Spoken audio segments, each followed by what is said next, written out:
주택법의 공급 파트에 관한 내용들을 설명드리겠습니다. 공급도 두 개로 나눠서 강의를 드리도록 하겠습니다.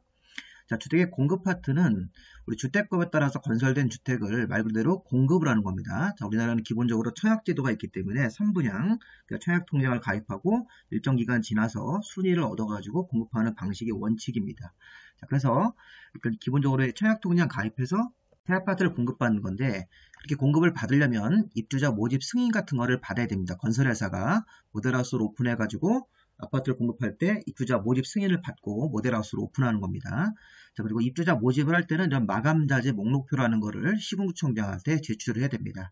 자, 공부하실 때 입주자 모집 승인, 모델하우스 오픈할 때 받아야 되는 승인, 건설회사 사업주체가 마감자재 목록표를 제출해서 이 승인 같은 걸 받아야 되고, 자, 우리나라는 특정 지역에서 대표적으로 공공택지라는 것은 우리가 이제 공공이 땅을 개발하는 거죠. 주로 이제 수용 방식 같은 거로. 그러면 거기서 건설된 공동주택은 분양가 상한제라는 걸 시행합니다.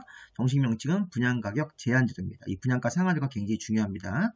그리고 분양가 상한제는 아파트를 싸게 받았기 때문에 입주자가 일정 기간 거주를 해야 됩니다. 기본적으로 5년은 거주를 해야 됩니다. 그래서 아파트를 싸게 받았으니까 싸게 받아서 시세가 형성되면 시세 차익이 발생이 되고, 시세 차익을 바로 얻지 못하도록 5년간 입주자 거주 의무가 있습니다. 그다음에 이제 공급 질서 교란 금지, 주택법에 따라서 청약 통장 없이도 아파트를 받을 수 있는 권리가 있습니다. 대표적으로 이제 주택조합원의 지위, 주택 상환사채 같은 것들을 토지공사한테 매입을 하면 그 주택 상환사채나 주택조합원의 지위를 가지고 아파트를 받을 수 있으니까 그런 것들도 전매할 수 없다. 이게 공급질서 교란 금지 규정입니다. 그래서 일정 기간 동안 이 전매를 제한하는 그런 규정이 있고요. 그 다음에 저당권 설정 제한, 건설회사가 아파트를 분양할 때 건설해서 분양을 할 때까지 일정 기간 동안 그 짓고 있는 아파트나 그 땅을 담보로 이 저당권을 설정해서 돈을 빌렸으면 안 됩니다. 자, 분양받은 사람들이 피해를 보기 때문에. 그래서 이 저당권 설정 제한까지 볼 건데, 여러분들은 일단 입주자 모집 승인, 분양가 상한제는 입주자들이 거주 의무가 있다, 공급질서 교란 금지, 청약통장 말고도 어떤 주택을 받을 수 있는 지위가 있고 자격이 있기 때문에 그런 것들은 전매할 수 없다. 저당권 설정 제한, 일정 기간 동안 짓고 있는 아파트를 담보로 건설회사가 땅을 담보로 또는 건설되고 있는 아파트를 담보로 돈을 빌릴 수 없다. 이런 것들에 대해서 보도록 하겠습니다. 자, 일단 주택의 공급에 대한 기본적인 정의를 좀 보셔야 돼요. 자, 주택의 공급이란 주택법에 따라서 입주자 모집 승인을 받아가지고 건설되는 아파트 같은 그 주택을 또는 복리일설 상가를 분양하거나 임대하는 것을 말한다. 자, 시험 문제를 낼 때는 주택법상 공급이란 주택이나 복리시설을 분양하는 것만을 말한다 그러면 틀립니다. 요 임대아파트 임대하는 걸로 행위도 주택의 공급으로 봅니다. 자, 입주자 모집 승인 같은 것들을 적용받아서 건설되는 주택하고 이 복리시설 같은 상가를 분양하거나 임대하는 것 모두 공급 범위에 포함시킵니다. 자, 그 다음 첫 번째 우리가 아까 봤던 거, 입주자 모집 승인 마감자재 목록표의 제출 이렇게 되어 있습니다. 자, 입주자 모집 승인 대상은 다음의 경우를 제외한 사업주체가, 다음의 경우를 제외하기 때문에 국가나 지자체, 토지주택공사나 지방공사 같은 공공주체, 그 다음에 공공주체가 총지분 50%를 넘게 출자한 부동산 투자회사, 이게 또 부동산 투자회사도 공공주체가 50% 넘게 지분을 가지고 있기 때문에 일종의 공기업입니다.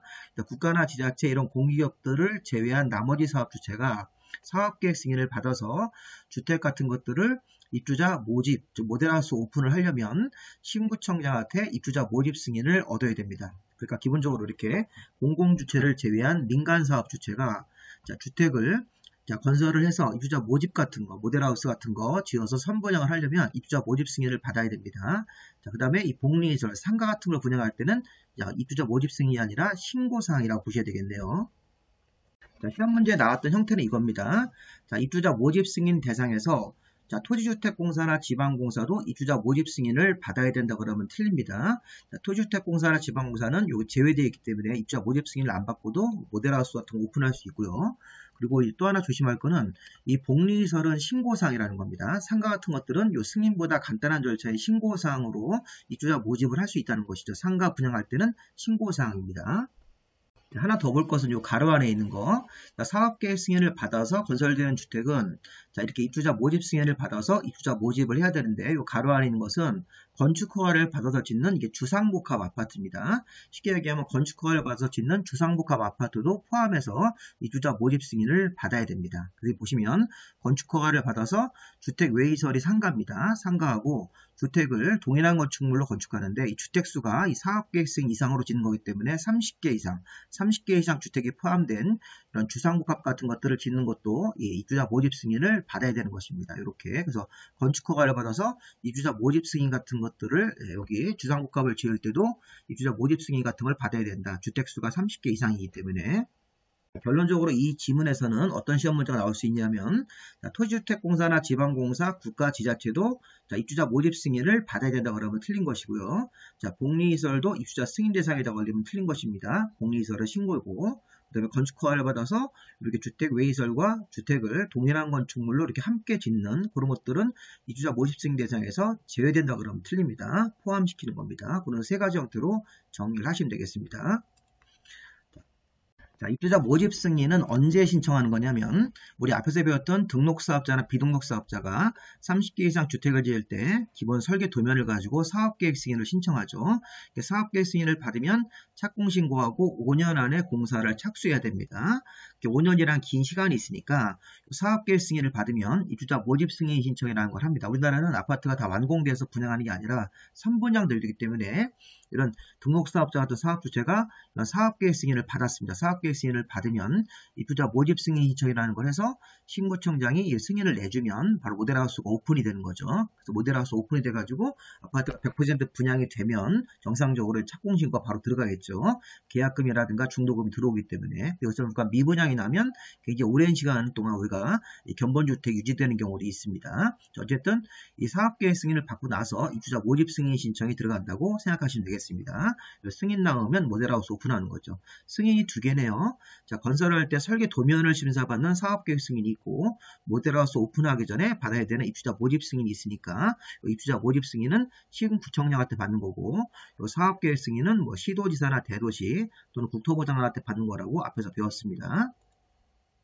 이 내용은 참고사항입니다. 특별공급, 국가유공자나 보훈 대상자, 장애인, 철거주택 소유자, 그 밖에 국토부령으로 정하는 대상자에 대해서는 입주자 모집 조건 등을 달리 정해서 별도로 공급할 수 있습니다. 우리 국가유공자나 장애인, 철거주택 소유자나 또 북한에서 내려온 우리 이주민들 이런 분들에 대해서는 청약분양 같은 거 없이도 공급할 수 있는 그런 규정이 있다는 것입니다. 그러니까 참고로 보시면 되겠고, 자, 입주자 자격, 재당첨 제한, 공급 순위 같은 것들도 국토부령이 정하는 이 국토부령이라는 게 주택 공급에 관한 규칙인데 자, 주택을 공급받으려면 입주자 자격, 무주택자인지 유주택자인지 이런 자격을 따져야 되고 또 재당첨 제한, 어떤 불법 행위를 하면 10년간 재당첨 제한 조항이 있습니다. 공급 순위, 무주택 기간이 몇 년인지, 세대원 수가 몇 명인지 청약저축, 납입 횟수 같은 것들을 정해서 이런 것들이 이제 점수가 높게 나오면 이 순위가 이제 높게 나오겠죠. 1순위가 나오는 거고 좀 낮으면 2순위, 3순위 이렇게 내려가는 건데 자, 이런 것들이 국토부령으로 정해져 있습니다. 주택 공급에 관한 규칙에 따라서 입주자 자격, 재당첨 제한 기간, 공급순위 같은 것들을 잘 따져서 여기에 맞게 주택을 공급하는 것입니다. 다만 투기과열지구나 조정 대상 지역은 막 주택가격이 좀 올라가는 지역이기 때문에 입주자 자격이라든가 재당첨 제한 규정, 공급순위 등을 별도로 달리 정할 수 있습니다. 일반 지역과 다르게 할 수 있도록 또 참고로 한번 보시면 되겠습니다. 그 다음에 이제 마감자재, 목록표 등의 제출. 자, 요거는 좀 잘 좀 보셔야 돼요. 자, 사업주체가 입주자 모집 승인을 받으려면 자, 견본주택에 사용된 마감자재의 규격, 성능, 그러니까 우리가 이제 견본주택 모델하우스에 마감자재가 다 이렇게 설치가 되어 있겠죠. 그래서 뭐 바닥재라든가 벽지 같은 것들, 이런 것들에 대해서 마감자재 목록표 같은 것들, 그런 것들을 어떤 거를 사용했는지 마감자재 목록표와 모델하우스 각 실 내부를 촬영한 영상물을 신구청장한테 제출해야 되는 겁니다. 그래서 우리가 입주자 모집 승인을 받아서 견본주택에 사용된 마감자재 목록표, 그 다음에 견본주택의 내부를 촬영한 영상물 같은 것들을 신구청장한테 제출해서 나중에 이제 아파트가 완공돼가지고 모델하우스랑 비교를 하게끔 이렇게 법으로 제정을 한 겁니다. 자, 그러면 제출된 마감자재 목록표는 2년 이상 신구청장이 보관을 해야 되고 이 마감자재 목록표 열람을 입주민들이 요구하면 이것을 공개를 해야 됩니다. 자, 이런 거 이렇게 2년 같은 것들도 봐야 되겠죠. 뭐 3년 이상 보관해야 된다 이런 식으로 바꿀 수 있습니다. 시험 문제에서.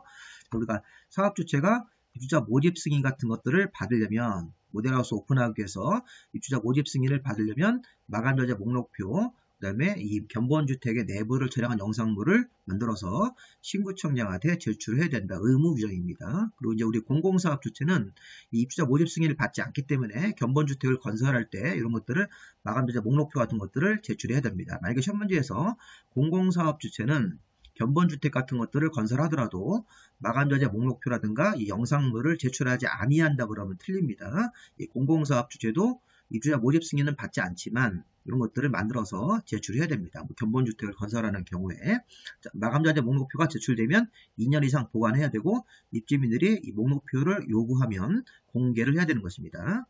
그 다음에 이 사업주체는 공급계약을 체결할 때 이제 아파트 이제 모델하우스에서 그냥 마음에 들면 청약자가 이제 공급계약을 체결할 때 마감자재 목록표와 그 다음에 피난구 같은 것들을 설치한 경우 그 정보를 입주 예정자한테 제공을 해줘야 되는 것이고요. 자, 우리가 이제 화재가 났을 때 여기 이제 발코니 쪽으로 나가면 그 경계벽 쪽을 이렇게 강하게 밀치면 피난구가 생기죠. 그쪽으로 이렇게 나가서 대피할 수 있게끔 옆집으로 그런 것도 있으니까 이 사업주체가 공급계약을 체결할 때 평상시에는 이제 막아놓죠. 이 피난구를 공급계약을 체결할 때 이 마감자재 목록표들을 뭐를 썼는지 그다음에 이제 피난구 같은 것들 설치가 되어 있을 때는 그 정보를 입주 예정자한테 제공을 해야 하는 것도 기출문제에서 맞는 지문으로 한번 나왔습니다. 4번이 옛날에 이제 시험 문제 나왔던 것을 답했었는데 자, 마감자재 목록표 같은 것들 제출하고 나서 이 마감자재 생산업체가 부도가 나거나 제품의 품귀가 돼서 이게 다르게 시공하는 경우가 있다. 그렇게 부도가 났으니까 직접 시공을 못하고 다른 제품으로 시공 설치할 때는 입주 예정자한테 알리고 당초 마감자재보다 같은 품질 이상으로 설치해야 되는 것이죠. 이게 시험 문제였습니다. 같은 질 이하로 설치할 수도 있다. 이런 식으로 바꿨죠. 시험 문제가. 그래서 기존의 마감자재가 생산업체가 부도가 나서 다른 마감자재로 시공 설치하는 경우에는 기존 품질보다 더 좋은 거로 해야 된다는 뜻입니다. 이거는 더 나쁜 같은 질 이하로 설치할 수 있다고 하시면 틀리는 것이고요.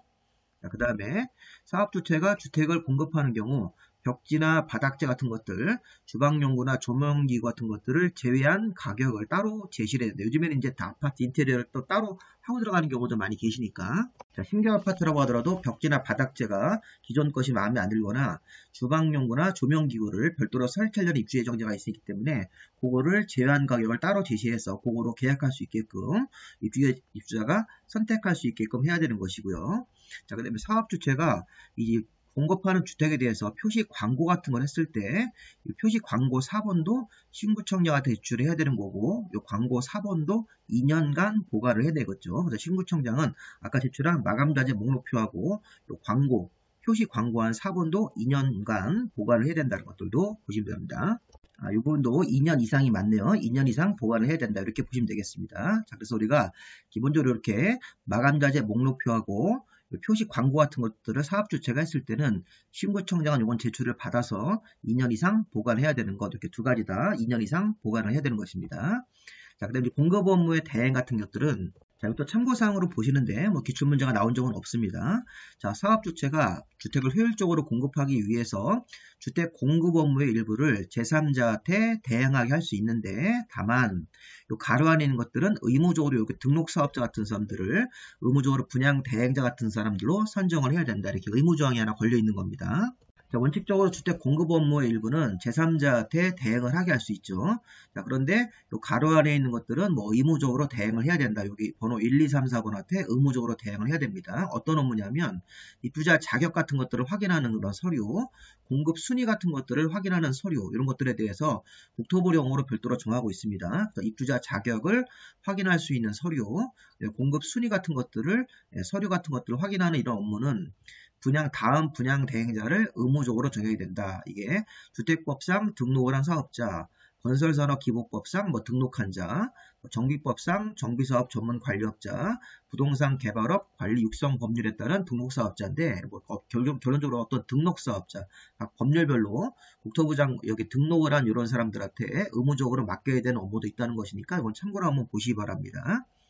자, 그 다음에 사업주체가 분양 대행자한테 이렇게 분양 공급 업무를 이렇게 맡겼을 때는 여기 사업주체가 이 교육 같은 것들을 실시하는 조치를 의무적으로 해야 됩니다. 그래서 사업주체가 주택 공급 업무 일부를 제3자한테 이렇게 대행시켰을 때는 제3자를 교육하고 관리하는 조치를 의무적으로 시행해야 된다. 이건 참고로 보시면 되겠습니다. 자, 2번부터 중요한 거 나왔습니다. 사전이 공급에서는 이 분양가 상한제가 제일 중요합니다. 자, 분양가 상한제는 자, 주변에 새 아파트 시세가 10억 정도인데 이 분양가 상한제를 시행하면 뭐 7억이나 6억, 8억 이런 식으로 낮게 분양하는 제도이기 때문에 분양받은 사람들한테 이익이 되고 뭐 소위 말하는 로또 아파트 당첨 뭐 이런 식의 얘기도 하고 있는 것입니다. 최근에 강남에 뭐 32평대 아파트가 뭐 50억을 다 넘었죠. 새 아파트 같은 경우는 50억 더 되는 경우도 있는데 이 분양가 상한제하면 막 30억, 35억에 분양을 받기 때문에 엄청나게 큰 이익이 생기는 그런 제도입니다. 이게 분양가 상한제가. 분양가 상한제가 이게 조금 이게 문제가 되는 그런 제도긴 하는데 일단 우리 법 제도상에 있으니까 한번 좀 읽어보시고요. 자, 그 다음에 분양가 상한제에서 제일 먼저 봐야 될 것은 자, 분양가 상한제를 적용받는 공동주택이 무엇인지를 정확하게 아셔야 됩니다. 자, 일단 분양가 상한제 적용 대상은 자, 일반인들이 이제 일반인들한테 공급하는 공동주택인데 다음은 하나 해당하는 경우가 바로 공공택지입니다. 공공택지. 공공택지에서는 원칙적으로 공공택지에 지어지는 아파트, 예를 들어서 토지공사나 지방공사가 땅을 강제 수용해서 아파트를 지으면 공공택지이기 때문에 그런 공공택지에서는 공동주택을 분양할 때 이 조에서 산정되는 분양가, 시세보다 낮은 분양가격으로 강제로 공급을 해야 됩니다. 근데 공공택지 외의 택지, 이게 또 중요한 거예요. 공공택지 외의 택지도 주택가격 상승 우려가 있고 국토부 장관이 주거정책위원회 심의를 거쳐서 정하는 지역이면 공공택지 외의 택지 같은 경우도 주택가격 상승 우려가 있고 자, 국토부 장관이 심의를 거쳐서 정하는 지역이면 공공택지가 아닌 민간택지라도 분양가 상한제를 시행한다는 것입니다. 자, 시험 문제에서는 이거죠.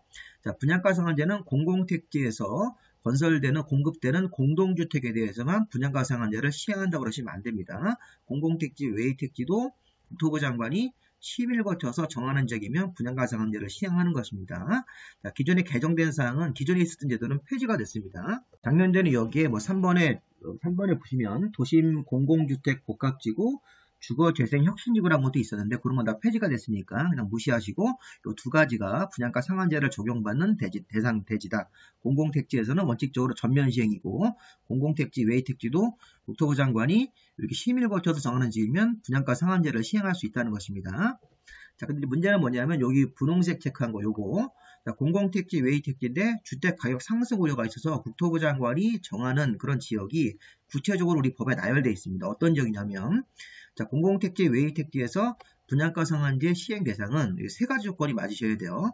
자, 여기 보시면 국토부 장관이 이런 분양가 상한제 적용 대상을 정하려면 공공택지 외의 택지에서 주택가격 상승률이 물가 상승률보다 현저히 높아야 되고 그 다음에 자, 주택 가격이 급등하거나 급등할 우려가 있는 투기과열지구입니다. 이게 그래서 이게 주택 가격 상승률이 물가 상승률보다 현저히 높아야 되고 1번 조건 투기과열지구이면서 이렇게 다음 기준을 충족하면 그 심의를 거쳐서 분양가 상한제를 적용할 수 있다는 것입니다. 공공택지 외의 택지도 그래서 주택 가격 상승률이 물가 상승률보다 현저히 높아야 되고 주택가격이 급등하는 투기과열지구 두 번째 조건도 맞아야 되고 다음 기준, 이 다음 기준이 시험 문제입니다. 자, 다음 기준이 뭐냐면 여기 투기과열지구면서 12개월간 주택가격 상승률이 소비자 물가 상승률의 2배 3개월간 주택 매매 거래량이 전년 대비 20% 이상 증가한 지역들 2개월 동안 주택 청약 경쟁률이 모두 5대1을 초과하는 경우 여기 국민주택 규모의 그런 전용 면적 85제곱미터 이하의 주택은 모두 10대1을 초과한 경우 자 이게 중요한 겁니다.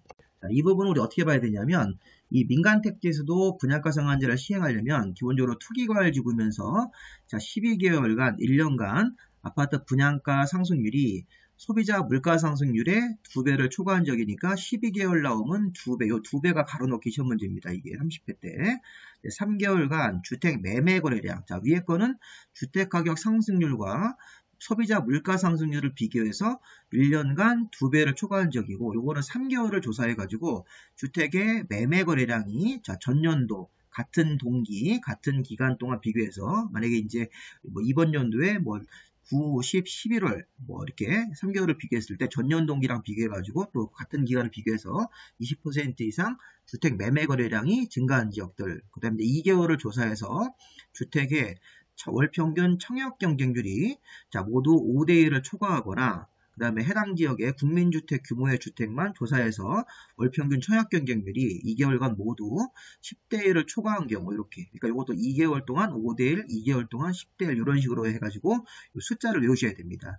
12개월간 2배, 3개월간 20% 초과 2개월간 조사해서 주택 전체의 월평균 청약 경쟁률 5대1, 그 다음에 국민주택 규모의 소형주택을 조사해가지고 청약 경쟁률이 10대1을 초과한 경우면 이게 분양가 상한제 지정 대상이 된다는 것입니다. 이거 되게 중요한 겁니다.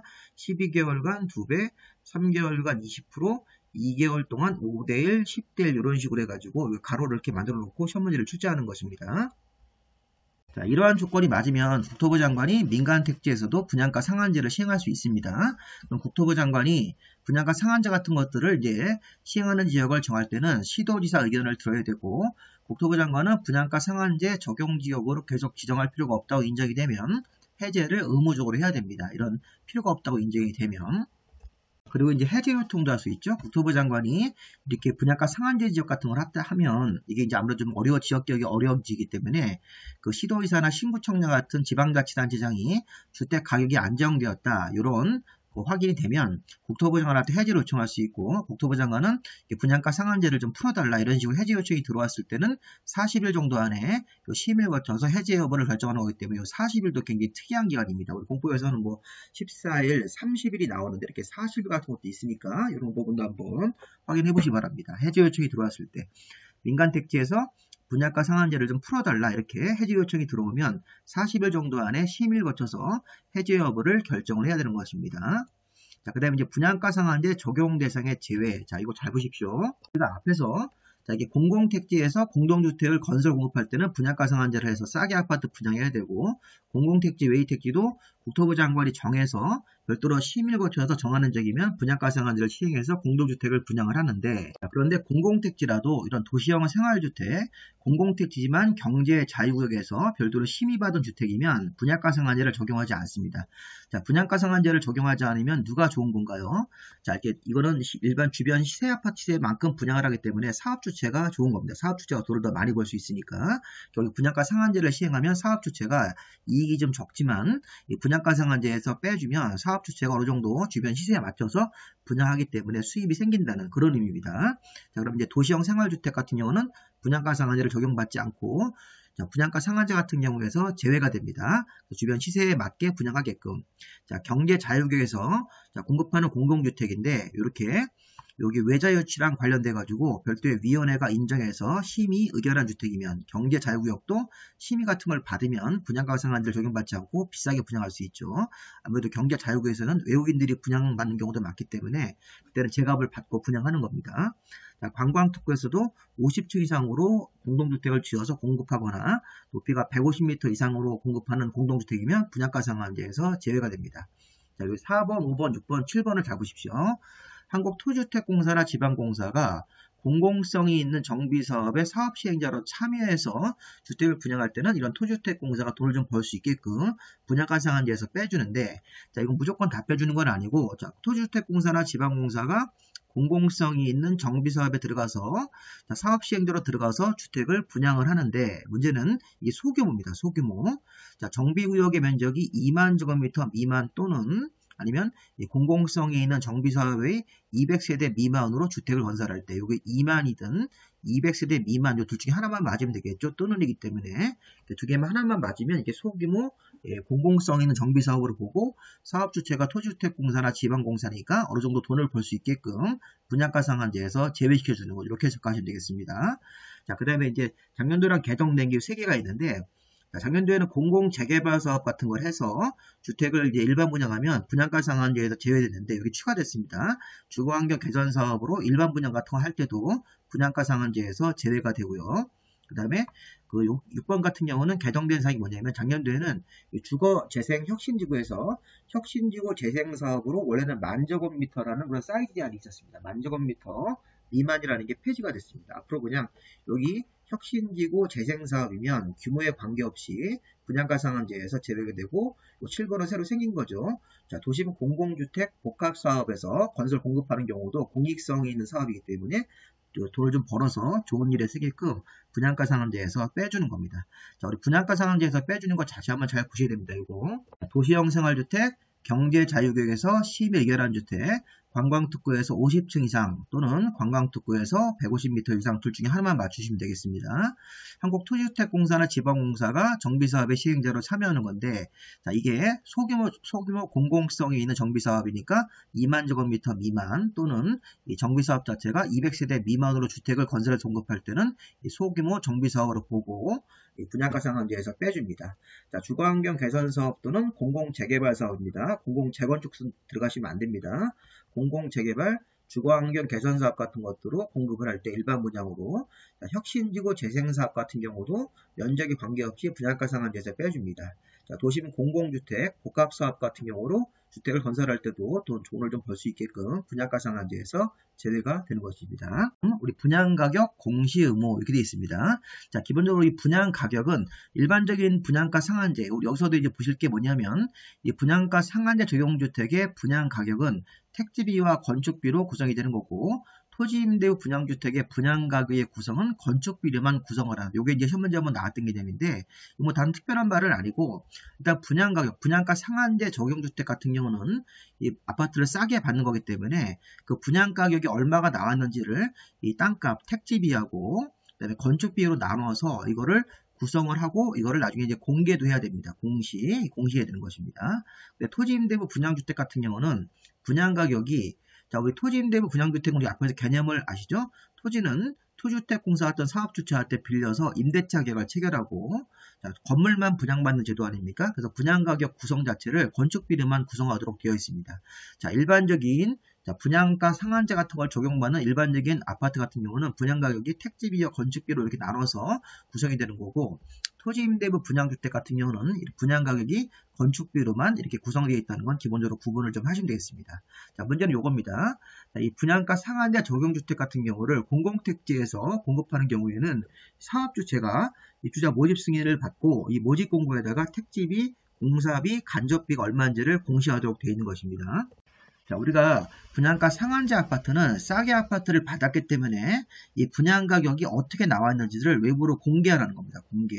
이제 과거 시민단체가 이런 것들을 공개하도록 이제 압력을 넣어서 입법을 한 건데, 자, 사업 주체가 분양가 상한제 적용주택 같은 것들을 이렇게 싸게 아파트를 분양 같은 거 할 때는 이 공공택지에서는 이 사업 주체가 공공택지에서 이렇게 공급하는 경우에 입주자 모집 승인을 받고 나서 이렇게 모집 공고에다가 택지비, 공사비, 간접비 같은 형태로 땅값이겠죠. 이 공사비는 건축비라든가 이 택지 조성비 이런 것들인데 이런 것들을 구분해서 공시하는 거고, 공공택지 외의 택지도, 자, 잘 보세요. 공공택지 외의 택지는 시군구청장으로 주체가 바뀝니다. 시군구청장이 공공택지 외의 택지에서도 이런 분양가 상한제 같은 것들을 만약에 한다면 입주자 모집 승인을 하고 나서 택지, 직접 간접 공사비, 설계 감리비, 부대비 같은 형태로 나눠서 분양가격을 공시하도록 되어 있습니다. 자, 시험 문제 형태는 뭐냐면 분양가 상한제는 공공택지에서도 할 수 있고 공공택지 외의 택지에서도 할 수 있습니다. 근데 공공택지 내에서는 사업 주체가 입주자 모집 승인을 받고, 자, 이런 항목으로 나눠서 자, 이렇게 공시하도록 되어 있는 것이고, 공공택지 외의 택지에서 이 분양가 상한제 같은 것들을 하면 사업 주체가 아니라 시군구청장이 입주자 모집 승인을 하면서 이런 형태로 6가지 형태로 나눠서 공시하도록 되어 있는 것입니다. 자, 시험 문제 22회 때, 자, 공공택지 외의 택지에서는 분양가 상한제 같은 것을 하더라도, 자, 공시하지 아니한다고 하시면 좀 틀립니다. 이렇게 이 분양 가격이 얼마인지를 분양 원가를 공시하도록 되어 있는 것이죠. 그래서 우리가 공공택지 내에서는 사업 주체가 공시하는 거고, 분양가 상한제 아파트에 대해서 분양 가격이 어떻게 나왔는지를, 공공택지 외의 택지에서도 분양가 상한제 같은 것들을 만약에 한다면 이때는 시군구청장이 입주자 모집 승인을 하면서 6가지 항목으로 나눠서 공시하도록 되어 있습니다. 만약에 공시하지 아니한다고 하시면 틀립니다. 이렇게 분양가 상한제면 이런 식으로 막 규제가 걸리는 겁니다. 공공택지든 공공택지 외의 택지든 분양가 상한제 아파트면 이런 분양 가격이 얼마인지를 공시하도록 되어 있습니다. 공시 주체가 다른 것들도 한번 확인해 보시기 바랍니다. 자, 분양가 심사위원회. 자, 시군구청장은 분양가격 제한, 분양가격 공시 같은 것들을 심사하기 위해서 분양가격 같은 것들을 너무 높이 받지 않게 분양 가격을 정해서 이런 것들을 심사 같은 걸 할 때 분양가 심사위원회를 설치 운영을 해야 되는데, 자, 사업계획 승인 신청이 있으면 20일 안에 분양가 심사위원회를 설치하도록 되어 있습니다. 그리고 사업 주체가 국가나 지자체, 토지공사, 지방공사의 경우에는 분양가 심사위원회를 설치 운영을 해당 기관 장이 하는 겁니다. 그래서 기본적으로 분양가 심사위원회는 시군구청장이 설치 운영을 해야 되는 거죠. 분양가격을 얼마로 정할 건지, 만약에 분양가 상한제면 좀 싸게 하는 거고, 분양가 상한제가 아닌 지역이라도 이런 분양가격을 얼마로 정할지를 이런 것들을 심의회 같은 걸 하기 위해서 분양가 심사위원회를 시군구청장이 설치하는데, 설치하는 시기가 사업계획 승인 신청이 있고 나서 20일 안에 분양가 심사위원회를 설치해야 되는 거고, 국가나 지자체, 토지공사나 지방공사 같은 공적 주체가 만약에 사업 주체일 때는 해당 기관장이 분양가 심사위원회를 설치 운영을 하는 것입니다. 만약에 국가나 지자체나 토지공사인 사업 주체일 때는 분양가 심사위원회를 설치하지 아니한다고 그러시면 틀리겠죠. 이런 20일도 좀 보시고요. 설치하는 시기.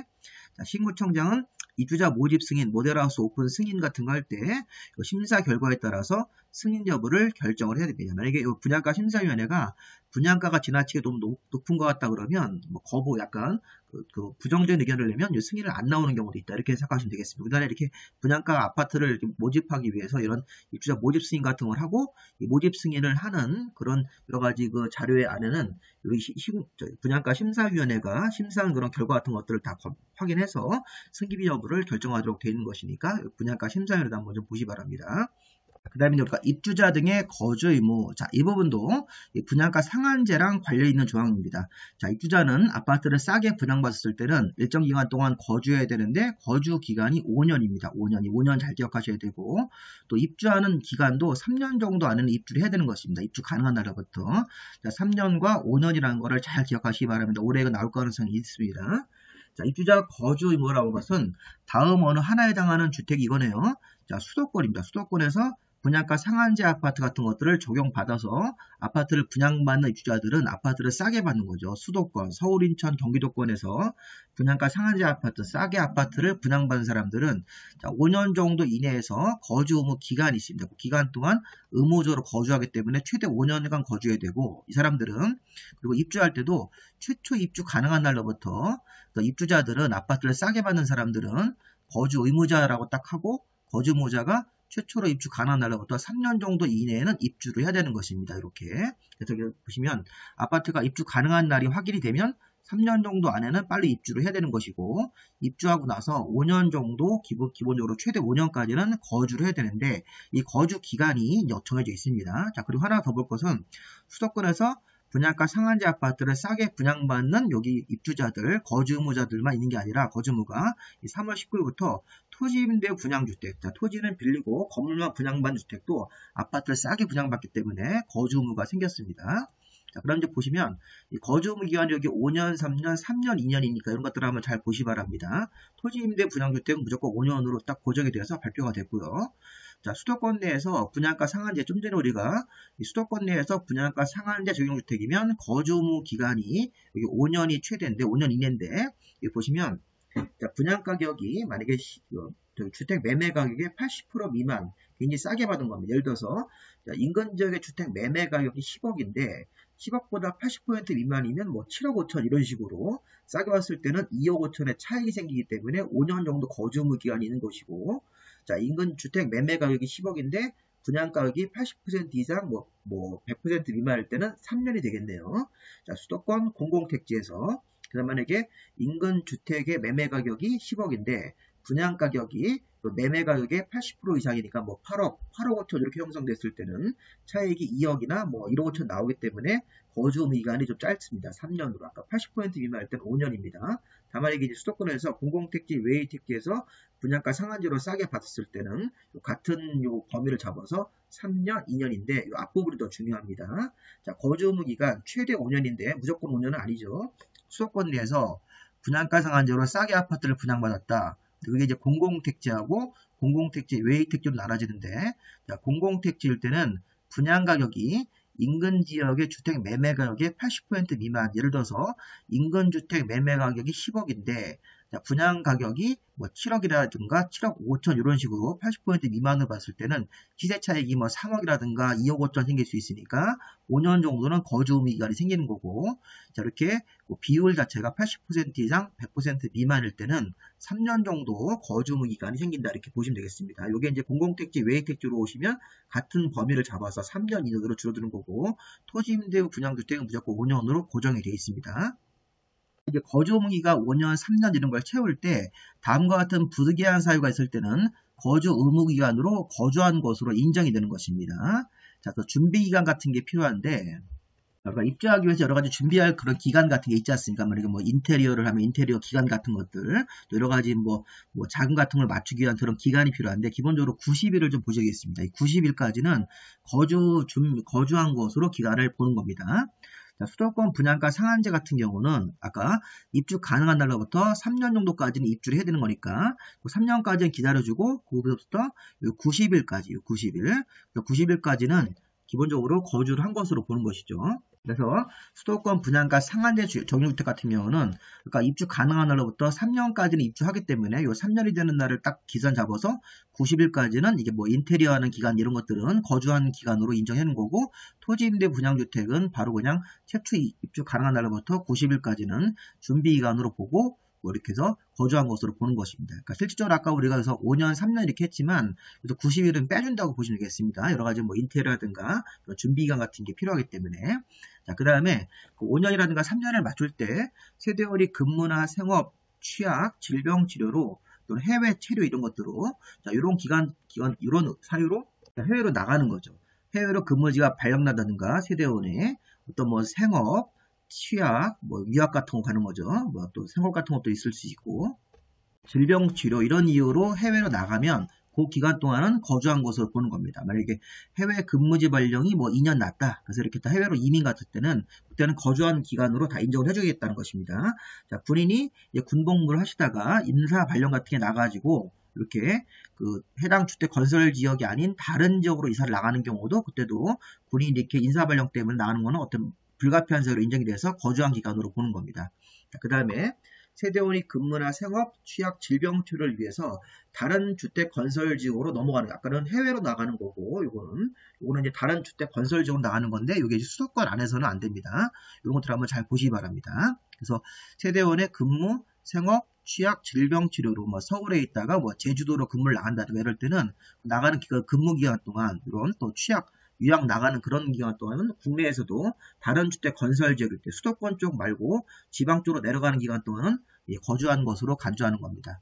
자, 거주의무자가 이제 결혼을 하거나 이혼 같은 걸 해서 퇴거하게 되는 사유가 생겼을 때 이 사람이 나가서 거주의무자를 이어받는 직계존속이나 뭐 비속, 배우자 같은 형제 자매가 세대주를 변경하고 계속 승계를 하면 이것도 거주한 것으로 보는 것입니다. 자, 여기 가정 어린이집 같은 걸 만들었을 때도 우리가 거주한 것으로 보는 것이죠. 그 다음에 여기 7번 같은 경우도 자, 전매가 가능한 그런 불가피한 사유가 있으니까 그런 거로 이렇게 전매했을 때도 우리가 거주한 것으로 보는 것입니다. 이렇게 학생이 재학 중일 때 학기가 안 끝나는 경우도 그런 경우도 이렇게 우리가 거주한 것으로 보는 것입니다. 8번 같은 경우는 거주의무자가 이제 분양받은 주택으로 이사를 들어와야 되는데 이 직계 비속 아들, 딸, 거주의무자의 아들, 딸이 학교가 아직 끝나지 않았으니까 그 학교에서 있어야 되는 겁니다. 그런 경우 같은 경우도 우리가 이사를 못 들어오는 건데 그런 기간 같은 경우는 우리 거주한 기간으로 보는 것입니다. 일단 중요한 건 이제 학기가 끝나고 나서 90일까지로만 한정이 되어 있습니다. 일단 시험 문제가 뭐가 나올 수 있냐면 저 같은 경우는 개인적으로 이 부분이 시험 문제가 나올 것 같습니다.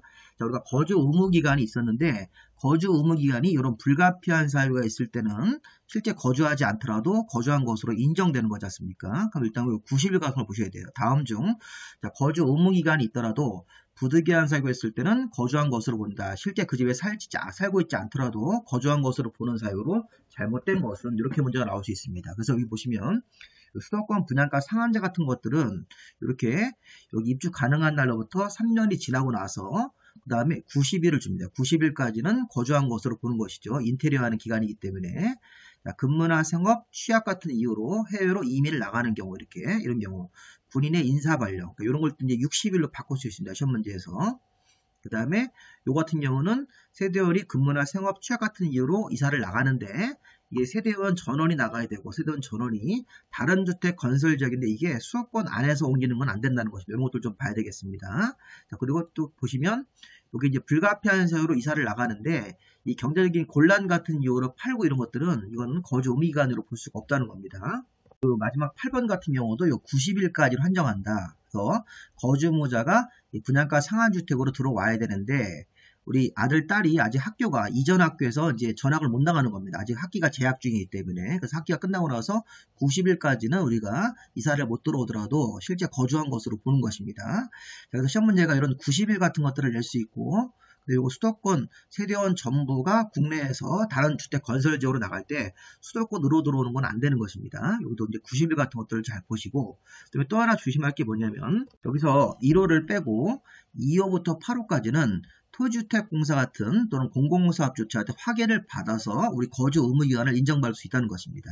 자, 시험 문제가 다음 중 거주 의무기간에 특례가 있다. 자, 실제 거주하지 않더라도 아까 5년이란 거주기간에 포함되는 그런 기간들을 쭉 정할 때, 자, 지금 다음 이런 불가피한 사유로 거주 의무를 인정받을 때 토지주택공사한테 확인을 받는 사유가 아닌 것은, 자, 이런 거 시험 문제 낼 수 있습니다. 여기 2호부터 8호까지만 토지주택공사 같은 공공사업주체한테 확인을 받아야지만 거주 의무 기간이 인정되고, 1번 같은 경우는 확인 없이도 바로 그냥 자동적으로 우리가 거주 의무 기간으로 인정되는 거기 때문에 1번 같은 경우 한번 잘 보시기 바랍니다. 별도로 이런 것들을 객관식 문제를 많이 출제를 합니다. 자, 그래서 이 부분이 올해 예상 문제로 한번 자세하게 설명을 드렸는데, 자, 지금 수도권에서 분양가 상한제로 아파트 싸게 분양받거나 토지 임대부 분양주택으로 아파트를 싸게 건물만 분양받고 토지는 임대차 계약을 체결하는 것들도 분양받은 사람들한테 좋은 거기 때문에 이런 것들은 기본적으로 여기 뭐 3년 정도 안에 입주를 해야 되고, 최초 입주 가능한 날로부터 3년 정도 안에는 입주를 해야 되는 것이고, 그리고 5년 정도 이내에서 정하는 기간 동안 해당 주택의 거주 의무 기간이 5년 정도 이내가 최대입니다. 자, 이때 우리가 수도권 공공택지에서는, 자, 이게 주택 매매 가격의 80% 미만으로 분양받기 아주 싸게 분양받았을 때는 5년, 80% 이상 100% 미만일 때는 3년간 거주 기간이 있고, 수도권에서 공공택지 외일택지 때는 같은 범위를 잡아서 3년, 2년 정도 거주 의무 기간이 있고, 토지 임대부 분양주택은 무조건 5년으로 정해져 있습니다. 거주 의무 기간이. 자, 거주 의무 기간을 안 채우더라도 이런 사유가 있을 때는 우리가 불가피한 사유로 보시고 인정될 수 있다. 특히 여기 8번, 2호부터 8번까지는 토지주택공사한테 확인을 받아야지만 거주 의무 기간으로 인정되는 것이고, 1번 같은 경우는 거주 의무 기간으로 토지주택공사한테 확인받지 않더라도 자동적으로 90일 같은 경우는 거주 의무 기간으로 인정되는 것으로 보시면 되겠습니다. 자, 그럼 우리가 이제 토지주택공사가, 자, 기본적으로 매입 의무 신청 같은 걸 받는데, 이건 뭐냐면, 자, 거주 의무자는 거주 의무를 이행하지 아니하면 주택을 매매, 여기 양도, 증여, 이런 같은 양도 같은 행위를 할 수가 없는 것이죠. 상속은 제외죠. 기본적으로 이게 뭐냐면, 거주 의무 기간이 5년하고 3년이 있으면, 그 기간 같은 것들을 채우지 않으면 주택을 양도할 수 없는 것입니다. 다만, 거주 의무자가 죽었을 때는 상속은 되는 것이죠. 근데 3호에 부득이한 사유 이외의 사유로, 그러니까 부득이한 사유가 우리 앞에서 쭉 나왔었죠. 3호에 나왔던 사유들 이런 것들 1번부터 7번까지 있었던, 자, 이런 부득이한 사유 이외의 사유로 거주 의무 기간 내에 거주를 이전하려 하는 경우에는, 거주 의무 기간 동안 거주를 이전하는 경우에는 다른 사람한테 팔지 말고 토지주택공사나 이런 공공사업 주체한테 매입을 신청하면 토지주택공사가 일정한 금액을 계산해서 매입을 하도록 되어 있습니다. 그럼 이거는 거주 의무 기간이 지나고 나서는 일반인들한테 부동산에서 팔 수 있는 것이고, 거주 의무 기간 이내에 팔 때는 토지주택공사한테 입주금에다가 일정한 이자 계산을 해가지고 이렇게 일정한 금액을 주고 토지공사한테 매입해가라 이렇게 강제로 해야 된다는 것입니다. 만약에 이걸 위반해서 이 규정을 위반해가지고 거주 의무 기간 내에 토지공사한테 매입 신청을 하지 않고 일반 부동산에서 일반 매매로 이렇게 주택을 양도하면 3년 이하의 징역 3천만 원 이하의 벌금에 처합니다.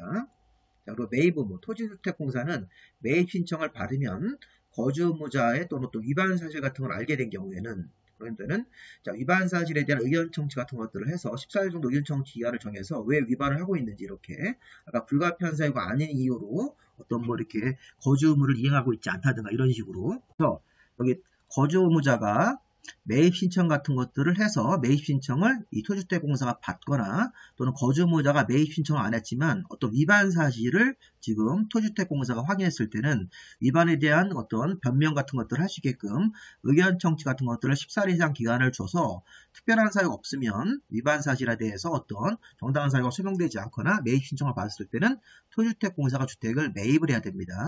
토지주택공사가 부도났을 때는 매입할 수 없지만 토지주택공사가 부도나는 경우는 거의 없겠죠. 이게 공기업이기 때문에. 어쨌든 거주 의무자가 매입 신청을 하거나 거주 의무자가 위반 사실 같은 것들을 이렇게 토지주택공사가 확인했을 때는 의견 청취 같은 변명 기회를 주고 14일 이상 그런 것들에 대해서 타당하지 않으면 주택을 강제로 이제 매입을 하도록 되어 있습니다. 토주택공사가.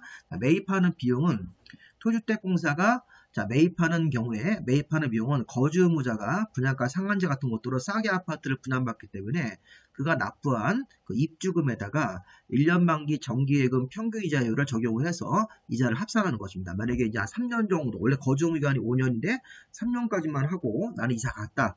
이게 나왔다 그러면 3년 전에 납부한 입주금에다가 3년간의 이자 같은 것들을 계산해서 그걸 지급한 날에 토주택공사가 주택을 취득한 것으로 보는 것입니다. 그리고 이런 사실을 부기등기까지 해야 됩니다. 사업주체는 주택을 공급하는 경우에 거주 의무기간이 5년이다. 거주 의무기간이 3년이다. 이런 것들을 3년 정도 지나야지만 주택이 양도가 될 수 있다. 이런 사실을 부기등기하는 거고, 이 부기등기하는 시점은 소유권 보존등기랑 동시에 하도록 되어 있습니다. 자, 부기등기에 포함될 내용 같은 경우는 대통령령으로 정하는데 이건 참고사항으로 보시면 되겠고요. 자, 부기등기 말소. 거주 의무자는 부기등기가 있으면 좀 찝찝하니까 거주 기간 동안 거주했습니다. 5년 거주 기간이 있으면 거주하고 나서 거주 사실을 신분청장한테 확인받으면 부기등기를 깨끗하게 말소할 수 있게끔 이렇게 말소를 이렇게 요청할 수 있는 것입니다. 거주 의무자가 거주 의무자를 다 채우고 나서 실제 이제 5년 정도 거주 사실이 확인되면 부기등기 같은 것들을 말소할 수 있는 그런 규정들. 자, 재공급은 토주택공사가 아까 매입 신청 같은 것들을 이렇게 받으면 그걸 매입을 해서 토지공사가 매입을 해가지고 이걸 다시 또 남은 잔여 기간 동안 재공급을 하는 겁니다. 그래서 재공급 받은 사람들은 앞 사람이 거주 의무 기간 채운 거고 이외에 나머지 기간을 동안 또 이렇게 살아야 될 의무가 생기는 것이죠. 그래서 토지주택공사가 이렇게 취득한 주택을 재공급을 해야 되고, 이 재공급 받은 사람은 잔여기간 동안 계속 거주를 이렇게 해야 됩니다. 잔여기간을 계속 거주하지 않고 또 중간에 또 이렇게 거주기간 안 채우고 양도할 수 없는 그런 규정이기 때문에 살펴보시면 되겠습니다. 뒤에 것도 재공급 받은 사람이 거주 의무기간, 만약에 처음에 3년 정도 살고 토지주택공사한테 매입 신청을 했습니다. 그럼 나머지 잔여기간 2년이 있는데 재공급 받은 사람이 한 6개월만 거주하고 또 이사 가겠다 그러면 토지주택공사한테 매입 신청을 하도록 되어 있는 것입니다. 토지주택공사가 이렇게 막 재공급하고 이럴 때는 전매 제한기간을 적용하지 않는 특례가 있으니까 이건 살펴보시면 되겠고요. 자, 거주 실태조사, 이것들도 공무원이 나와서 조사할 수 있다는 것이죠. 자, 이 규정은 국토부 장관이나 지방자치단체장은 실제 거주 여부, 이게 이제 분양가 상한제를 시행하기 때문에 거주 의무가 5년, 3년 막 생기고, 또 실제 살고 있는지를 조사하겠다는 겁니다. 약간 우리 조금 이런 것들은 좀 어떤 개인 사생활 침해가 될 수도 있겠지만, 아파트를 싸게 분양받았으니까 이 정도 의무를 부여하겠다는 것입니다. 사실 우리가 법이라는 게 이렇게 만들어지면 너무 이제 개인 생활을 침해하는 건데, 이 분양가 상한제 때문에 이렇게 계속 생기는 겁니다.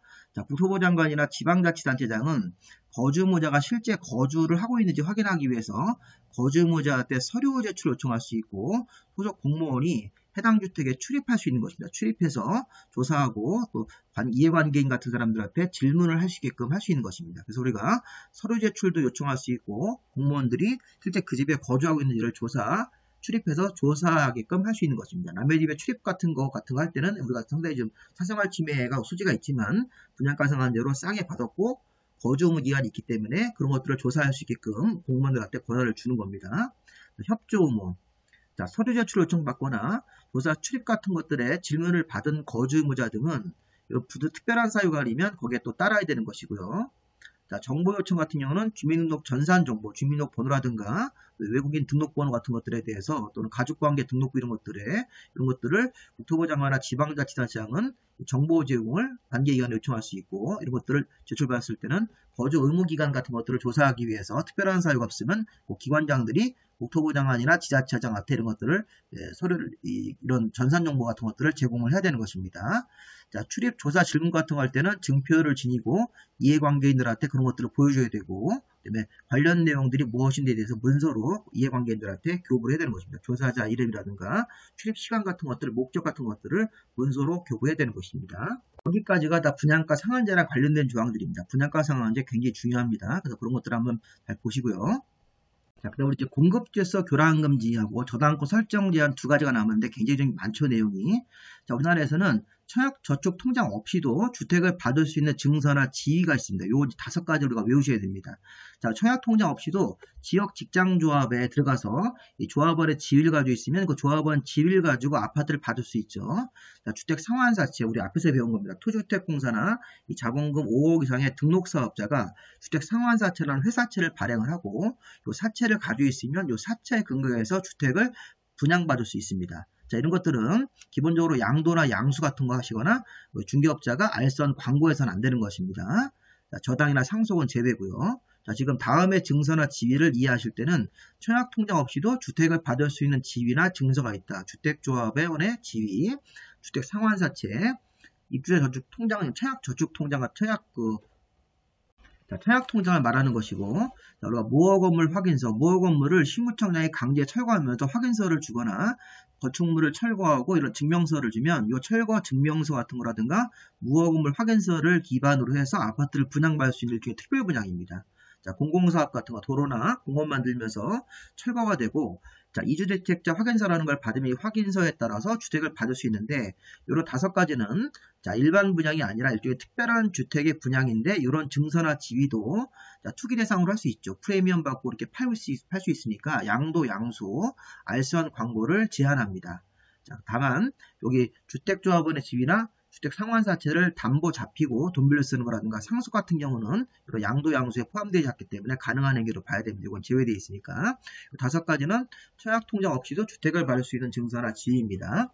자, 이런 것들을 불법으로 양도 양수하면 뭐 3년 이하의 징역 3천만 원, 벌금 이렇게 처벌도 받지만 중요한 건 이런 것도 있습니다. 그거 이외에 국토부 장관이나 사업주체는 다음 어느 하나에 해당하는 자에 대해서 공급 신청 지위를 무효하거나 이미 그거를 뒤늦게 확인해가지고 계약을 체결했을 때는 아파트 공급 계약을 취소해야 됩니다. 이게 의무적으로. 그래서 이제 1호 규정을 위반해가지고 증서나 지위를 양도, 양수한 사람 같은 사람들은 양도인, 양수인 둘 다 지위를 무효로 하거나 이미 불법 양수인한테 아파트 계약을 체결했을 때는 그 계약을 취소를 의무적으로 해야 되는 것입니다. 이렇게. 자, 환매. 사업주체는 공급자 지위 같은 것들을 무효로 하거나 계약도 취소하고, 자, 사업주체가 위반한 자에 대해서 법정 내 주택가격을 지급을 하면 지급한 날에 그 주택의 소유권을 다시 뺏어올 수 있다는 것입니다. 환매할 수 있죠. 주택가격을 지급한 날에 퇴거명령도 할 수 있습니다. 여기 이렇게 불법으로 양수받은 사람들이 주택가격을 지급받고도 안 나가고 있을 때는 이 법원에 공탁을 하고 나서 가격을 지급하거나 법원에 공탁했을 때는 그 기간을 정해서 퇴거를 명령할 수 있고, 불법한 사람들에 대해서는 10년 정도 이내에서 리스트를 관리해가지고 다른 일반 아파트 주택 분양받을 수 있는 자격을 제한할 수 있습니다. 이게 일종의 블랙리스트에 올라가는 것입니다. 자, 이렇게 우리 공급질서 교란금지 같은 것들을 위반했을 때는 이런 식의 공급받을 지위를 무효로 하거나 이미 계약이 불법 양수인할 때 체결했을 때는 아파트 공급 계약을 취소를 의무적으로 해야 되는 것이고, 환매도 가능하겠죠. 환매. 소유권을 다시 뺏어올 수 있다는 것입니다. 퇴거명령도 할 수 있고, 또 다른 아파트 공급을 못 받게끔 불법을 했으니까 10년 정도 이내에서 입주자 자격을 제한할 수 있고, 그다음에 형사처벌까지 있습니다. 3년 이하의 징역 3천만 원 벌금. 자, 공급질서 교란금지를 위반했을 때는 양도인, 양수인, 중간에 껴서 알선 광고한 사람 다 3년 이하의 징역 3천만 원 벌금인데 3천만 원 이하가 너무 싸기 때문에 위반 행위를 해서 얻은 이익의 3배를 초과하는 경우에는 그 3배에 해당하는 벌금으로 벌금형을 부과할 수도 있습니다. 그래서 만약에 얻은 이익이 3천만 원이다 그러면 이 3천만 원을 3배, 얻은 이익이 3배가 아까 얻은 이익이 만약에 3천만 원이면 3배니까 3, 3은 9, 9천만 원 되고 9천만 원이 3천만 원을 초과하기 때문에 그 이익의 3배까지 9천만 원까지 벌금을 부과할 수 있는 그런 형식으로 굉장히 세게 처벌합니다. 그래서 공급질서 교란금지 같은 것들도 이거 불법으로 양도 양수하면 안 된다는 규정입니다. 청약통장 이외에 주택을 받을 수 있는 증서입니다. 자, 그럼 저당권 설정 제한은 이 규정은 건설회사인 사업주체가 입주자 모집 공고 승인 신청일로부터 아파트가 다 완공되고 나서 소유권 이전 등기 신청 가능한 날 이후 60일까지는 분양받은 사람들의 동의 없이 다음 행위를 해서는 안 된다. 이게 무슨 얘기냐면 사업 주체가 아파트 건설 사업을 하면 건설되는 대지, 건설되어지고 있는 주택, 아파트에 대해서 저당 잡히고 돈 빌렸으면 안 된다는 겁니다. 왜냐하면 그렇게 되면 분양받는 사람들이 피해를 보는 거죠. 분양받는 사람들은 계약금, 중도금을 차차 내고 있으면 그 아파트가 정상적으로 지어져야 되는데 아파트를 건설하는 사업 주체가 아파트 짓고 있는 땅을 담보로 돈을 빌려 쓰거나 이러면 안 됩니다. 그래서 나중에 사업이 잘못되면 우리 건설회사 과거에는 그런 일을 막 했었죠. 일종의 배임 같은 형태로. 그래서 우리 법에서는 저당권 등의 설정 제한이 언제부터 언제까지 지어지고 있는 아파트라든가 아파트 짓고 있는 땅을 담보로 이런 저당권이라든가 담보물권 같은 것들을 설정해서는 안 되는 것입니다. 언제부터인가 보십시오. 자, 입주자 모집 승인일이 아니라 입주자 모집 승인 신청일입니다. 일반적인 사업 주체는 입주자 모집 공고, 입주자 모집 승인 신청 우리 앞에서 배웠죠. 승인 신청일로부터 아파트가 완공되고 나서 소유권 이전 등기 신청 가능한 날. 자, 소유권 이전 등기는 잔금이 들어오고 나서 사업 주체가 입주자한테 통보한 입주 가능한 날입니다. 소유권 이전 등기 신청 가능한 날은 자, 통보한 입주 가능한 날 이후 60일까지는 분양받은 사람 동의 없이 다음 행위를 해서는 안 된다. 담보물권 설정, 자, 건설되고 있는 주택이나 대지에 대해서 전세권이나 지상권, 임차권을 설정하면 분양받은 사람들이 들어와야 되는데 새로운 임차인이 있으면 안 되는 것입니다. 건설에서 이런 나쁜 짓을 하면 안 됩니다. 또 이 건설되고 있는 주택이나 대지는 이미 분양받은 사람들한테 계약금, 중도금을 낸 거기 때문에 다른 형태로 매매나 증여하시면 분양받은 사람들이 피해를 보는 겁니다.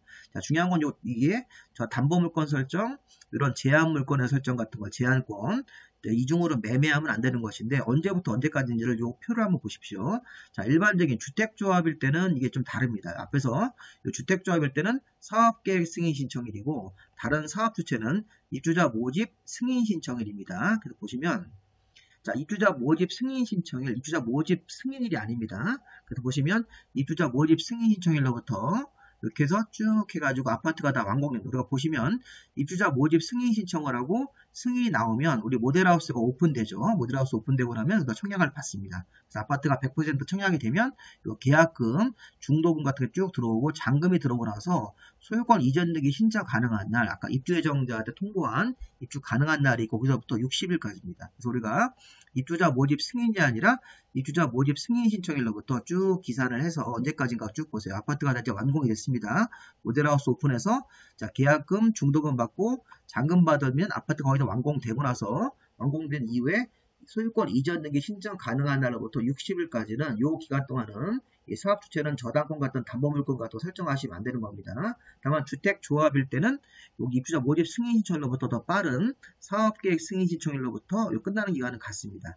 끝나는 기간까지 잘 보셔서 이런 저당권 같은 거 설정하지 못하게끔 하도록 되어 있습니다. 그리고 보시면 사업 주체는 입주자 모집 승인 신청일로부터 자, 소유권 이전 등기 신청 가능한 날 이후 60일까지를 꼭 붙이셔야 됩니다. 60일까지 이렇게 붙여가지고서 이 기간까지는 이런 저당권 같은 담보물권 설정, 전세권, 지상권, 등기되는 임차권 같은 제한물권, 자, 그 다음에 이중으로 매매하는 이런 행위를 하시면 분양받는 사람들이 피해보기 때문에 분양받는 사람 동의 없이 다음 행위를 해서는 안 된다. 다만 주택조합일 때는 이 기산점이 좀 바뀐다. 사업계획 승인 신청일로.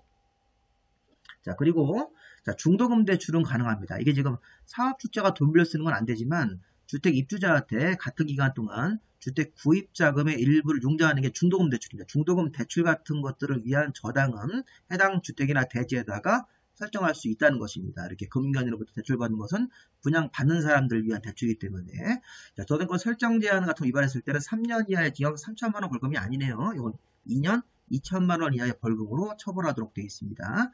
자, 그 다음에 우리 부기등기. 자, 이런 내용 자체를 또 부기등기를 해야 됩니다.